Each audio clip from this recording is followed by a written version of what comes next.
هر پدیدار شدنی برخاسته از یک نبرد است. نبرد بین آنچه که هست و آنچه که میتواند باشد. آنچه که پدید میآید، پدیده، نه همواره معصومانه در خدمت بستر تولدش میماند و نه حتی دیگر در بند پدید آورنده‌اش. از این روز که پدید آورنده هر بار در حال ریختن یک تاس تازه با دنیاست و در تمنای چیزی شفافتر، نزدیکتر و زیباتر در جهان تجربه و گستره معنایش. و مگر نه اینکه این خود مستلزم نوعی میل به نابودی است.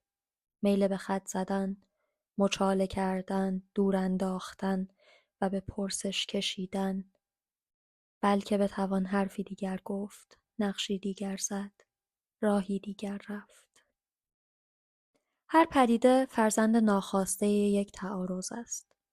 تقلا برای حفظ ثبات موجود و تمنای برهم ریختن داربستایش. میل به کوک خوردن به تار و پود شیرین تعلق داشتن و هوس پاره کردن تمام رجهایش. تعارض، کشش موجود زنده در دو جهت متناقض، تنش حاصل از تپش دو قلب در سینه، یک قلب که برای هر آنچه زنده بوده و هست می‌تپد و یک قلب که برای هر آنچه که هنوز پدیدار نشده است. هر زایشی مستلزم یک قمار دیگر با هستی و نیستی است. مستلزم زیستن با دو نبض، گوش سپردن به دو ضرب و تمامی امکانها را رقصیدن. به هر سو کشانده شدن و همچنان رقصیدن.